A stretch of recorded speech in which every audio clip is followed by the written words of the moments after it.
Olá, Jornal Sport News no ar. Vamos começar falando da derrota do atual campeão do Paulistão, Corinthians, para a Ponte Preta no Pacaembu. O time corintiano começou o Paulistão 2018 de uma maneira que não era desejada. A primeira jogada de perigo corintiana saiu aos 17 minutos de bola rolando, em lance que começou com um lindo chapéu de Fagner na defesa. O lateral tabelou e levou a bola até próximo da área, quando foi desarmado. A bola, porém, sobrou para Gabriel, que acionou Cleison. O atacante colocou na área para Jadson, que bateu cruzado. O goleiro Ivan espalmou e Casim, sem tempo para reagir, viu a bola bater em si e ir para fora. Bem postada, a Ponte Preta conseguiu controlar o ímpeto corintiano, apostando principalmente no lado direito da sua equipe. Emerson e Saraiva davam trabalho, impedindo Guilherme Romão de subir ao ataque e dificultando a produção ofensiva de Cleison. A saída então foi inverter do lado do ataque. A partir dos 30 minutos, Fagner passou a sair mais para o jogo e conseguiu criar os principais lances de perigo dos donos da casa. Aos 33, ele recebeu de Romero na linha de fundo e cruzou para trás. A bola chegou limpa para Jadson, que chutou de chapa com o pé direito da marca do pênalti e carimbou o travessão do goleiro Ivan. No rebote, já quase na intermediária, Gabriel deu um pique e arriscou um forte chute com o pé direito, mas mandou à direita do gol, arrancando sorrisos de incredulidade dos corintianos presentes ao Pacaembu. O ritmo arrefeceu após a pressão dos donos da casa, mas antes do intervalo, o duelo reservou uma grande mudança. Em bola que Balbuena protegia dentro da área, Felipe Cardoso, já amarelado, tentou dividir com o goleiro Cássio e acabou acertando o rosto do arqueiro. Rafael Claus esperou os atletas se levantarem e advertiu o jovem de 19 anos com o segundo amarelo, deixando a macaca com um a menos. A etapa final, com um jogador a mais, não começou de maneira sufocante para o Corinthians, apostando mais na posse de bola do que em jogadas de velocidade para exercer o seu domínio. O único lance de perigo dos primeiros 15 minutos se deu em jogada trabalhada da esquerda pela direita, até chegar em Cleison. Na entrada da área, ele cortou para o meio e bateu, exigindo boa defesa de Ivan. Incomodado com a dificuldade do seu time em criar, Carille fez alterações de uma vez só. Saíram os pontas Cleison e Romero, substituídos por Luca e Marquinhos Gabriel, respectivamente. Com a boa entrada, principalmente do canhoto, o alvinegro passou a rondar a área de lado a lado, mas não conseguiu finalizações de perigo. Coube a Ponte Preta, porém, apenas uma oportunidade em contra-ataque. Saraiva recebeu na entrada da área, driblou Guilherme Romão e com a esquerda mandou no ângulo de Cássio, abrindo o placar. O Corinthians seguiu pressionando, contando com as boas passagens de Fagner pela direita, e teve a chance do empate aos 30 minutos. O lateral cruzou rasteiro para a entrada da área. Jadson dominou, limpou a marcação do primeiro e ia passando pelo segundo quando foi derrubado por Luan Pérez.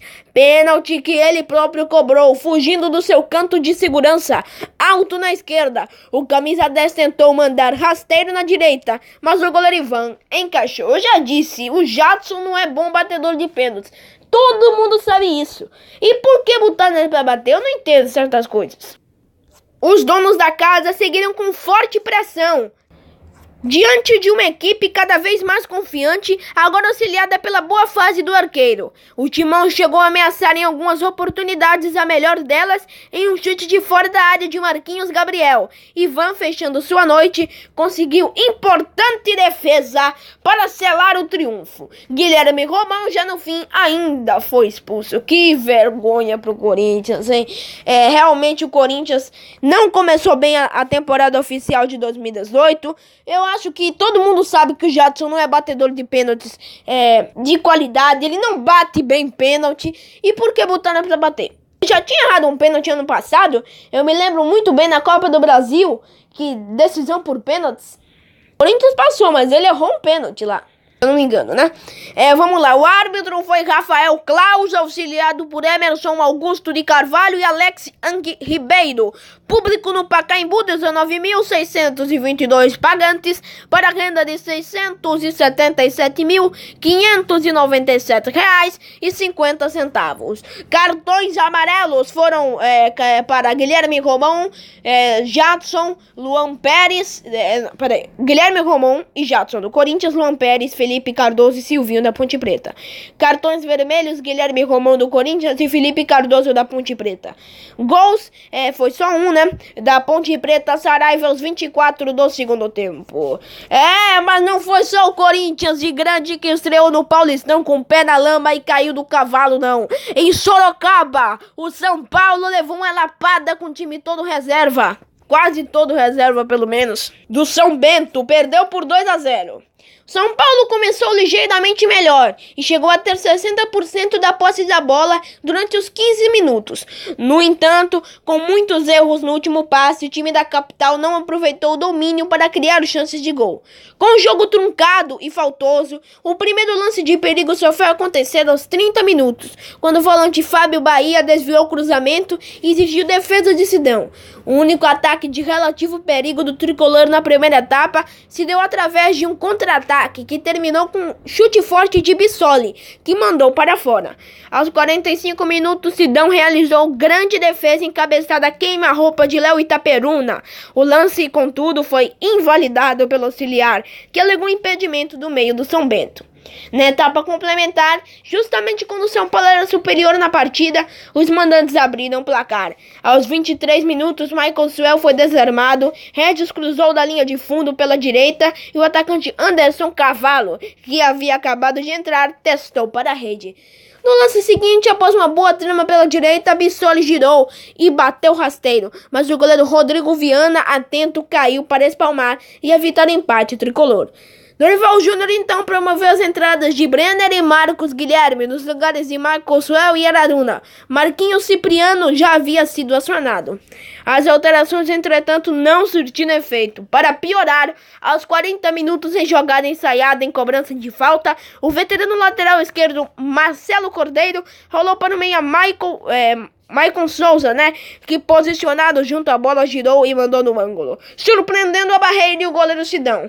Depois, desesperado, o tricolor não conseguiu reagir e conheceu a sua primeira derrota do ano, e na estreia do Paulistão, como o de seu rival Corinthians, não foi da maneira que esperava e deu zebra, vitória do São Bento. A arbitragem foi de Flávio Rodrigues de Souza, auxiliado por Danilo Simão Maniz e Herman Brumel Vani. Cartões amarelos, João Paulo e Diego Felipe do São Bento e Pedro Augusto do São Paulo. É isso que dá se colocar esse negócio de priorizar uma competição. E na estreia do Paulista, São Paulo com time reserva apanhou do São Bento por 2-0. É uma vergonha. Isso é uma vergonha. São Paulo tem que se aprumar, pelo menos porque esse time reserva do São Paulo, sinceramente, é um horror. A verdade é que esse time aí que o Dorival colocou ontem foi péssimo. O time do São Paulo ontem foi péssimo, como o Corinthians ontem foi péssimo. O único que deu um show de bola foi o Santos, que na Vila Belmiro, não, em Lins, o Santos ganhou de 3-0 do Linense. Foi o único grande que estreou ontem e fez bonito. Ontem eu ia dizer aqui uma coisa, que algumas pessoas na imprensa estão falando que o Santos é a quarta força do futebol paulista, porque tá atrás dos outros em planejamento. Eu já tô começando a me desconfiar desse negócio de quarta força, porque a primeira força... a segunda, como quero entender, porque pra mim o Palmeiras é a primeira força por causa das contratações. E a segunda força seria o Corinthians. A segunda força perdeu. A terceira força perdeu. E a quarta força ganhou. Tô achando que a quarta força aí vai ganhar força, hein? Ganhar elogio de quarta força, ganhar rótulo de quarta força é um elogio. Olha que sorte dá. O Santos é a quarta força, 3-0. O começo de jogo foi monótono. O primeiro lance importante ocorreu aos 7 minutos, quando o Bruno Henrique levou uma bolada no rosto. E o que parecia algo simples virou preocupação, para o departamento médico. O atacante do Santos teve de ser substituído por Arthur Gomes, Chorando, ele deixou o campo dizendo que não estava enxergando, perdão. Eu tô lendo tudo errado aqui. A visão continuou embaçada por vários minutos. Apenas aos 20 minutos veio o primeiro lance de perigo, Vecchio lançou Arthur Gomes. Iluminado, o atacante bateu de primeira com a perna esquerda para abrir o placar. O passe do argentino foi bonito, mas ele pareceu tentar encontrar Rodrigão e não Arthur na área, né? Mas tudo bem. Depois de abrir o placar, o Peixe se postou na defesa e passou a procurar o contra-ataque. Com limitações técnicas, o linense não conseguiu criar oportunidades de gols. O único perigo dos donos da casa vinha do lado direito de ataque. Romário, com pouca ajuda de Renato e Arthur Gomes, parecia sobrecarregado e levou um cartão amarelo. Nos minutos finais, o alvinegro voltou a atacar e aumentou a vantagem. O segundo gol esquentou com o cabeceio de Rodrigão por cima do gol. Aos 42 minutos e nos acréscimos, o centroavante brilhou. Após roubada de bola de Vecchio, o Rodrigão recebeu na intermediária ofensiva e encheu o pé. Um golaço para o camisa 13 de volta ao Santos após empréstimo ao Bahia no Campeonato Brasileiro de 2017. Aos 7 minutos do segundo tempo, o linense quase diminuiu. Cauê recebeu o lançamento longo nas costas de Romário, driblou David Braz, ajeitou e chutou nos pés de Lucas Veríssimo, que salvou o Santos em um carrinho. O goleiro já havia batido no lance. 3 minutos depois veio o castigo. Copete recebeu de Vecchio, disparou pelo lado esquerdo e cruzou com perfeição na cabeça de Arthur Gomes, que empurrou para o fundo das redes de carrinho. 3-0 para o Santos. Com a vitória encaminhada, o Peixe passou a atacar, passou a ter ainda mais espaço para atacar. O linense desesperado seguiu apostando no lado direito do ataque, principalmente com o Reginaldo. Aos 18 minutos, o atacante aproveitou mais um vacilo de Romário e cruzou para a pequena área. Luiz Felipe salvou o alvinegro. Aos 24 minutos, o Santos voltou a assustar. Vecchio, inspirado, bateu escanteio na cabeça de Rodrigão, que cabeceou no travessão. Segundos depois, Rodrigão cruzou na pequena área, Copete dividiu com a defesa e Vitor Goulart fez grande defesa. Com as substituições de Moacir Júnior, o linense melhorou nos minutos finais do jogo. A equipe deixou a organização de lado para abafar o Santos. Sobrou em transpiração, mas faltou qualidade. Os chutes não passaram perto e o goleiro Vanderlei deixou o campo sem ser exigido. O único susto veio em chute fraco, mas na pequena área de Leandro Silva aos 41 minutos. O árbitro foi Luiz Flávio de Oliveira, auxiliado por Tatiane Sasciolati do Santos Camargo e Luiz Alberto Andrini Nogueira. Público e renda não foram divulgados. Cartões amarelos do Santos, Renato, Romário e Alisson, e do linense Bileu. O Santos foi o único grande que estreou ontem e fez bonito. Agora eu queria dar uma parêntese aqui. Olha, o Palmeiras estreia hoje contra a equipe Santo André. O Palmeiras não pode entrar com soberba, viu? O Palmeiras tem um elenco fantástico. O Palmeiras tem muito time, muito dinheiro, muito bom jogador. Tem uma vasta opção aqui de jogadores, e eu tenho a escalação do Palmeiras que o Roger Machado divulgou ontem. Me dá aí pra eu dar a escalação do Palmeiras.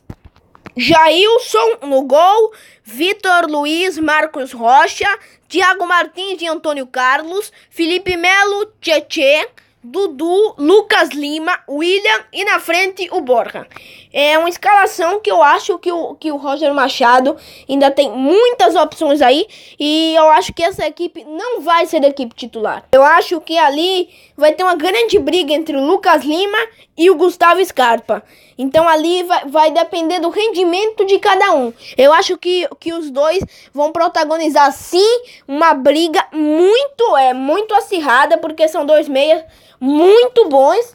E aí essa posição de meia o Palmeiras está muito bem servido, né? Tomara que o Palmeiras faça bonito hoje, né? Porque ninguém merece. Só o Santos ganhando. E o Palmeiras tem a obrigação de ganhar hoje. Pelo elenco que tem, pelo investimento que tem. Mas não vou dizer que é a primeira força e é candidata a ganhar tudo. Senão vai queimar a língua de novo. Quase que ontem eu dizendo que o Santos era a quarta força e o Santos ia ganhando hoje. Graças a Deus eu não falei. Ano passado eu errei, mas esse não vou errar. Tomara que eu não erre, né? Jornal Sport News fica por aqui. Paulistão 2018 começou. Você vai acompanhar sempre o Paulistão 2018 aqui no Jornal Sport News com todas as notícias. Corinthians, pra quem só tá vendo o final do vídeo, o Corinthians perdeu por 1-0 pela equipe da Ponte Preta no Pacaembu. O São Paulo perdeu por 2-0 pela equipe do São Bento em Sorocaba. O Santos venceu o Linense em Lins por 3-0. E o Palmeiras joga hoje contra o Santo André. Porque você sabe, Paulistão 2018 é no Notícias do Futebol. Me sigam lá no Instagram, @DiegoJosé2377, DiegoJosé2377. Corta aí que já extrapolei o tempo demais hoje, né? Muito legal a volta dos estaduais e agora sim, a temporada 2018 oficialmente começou. Graças a Deus, o futebol tá de volta.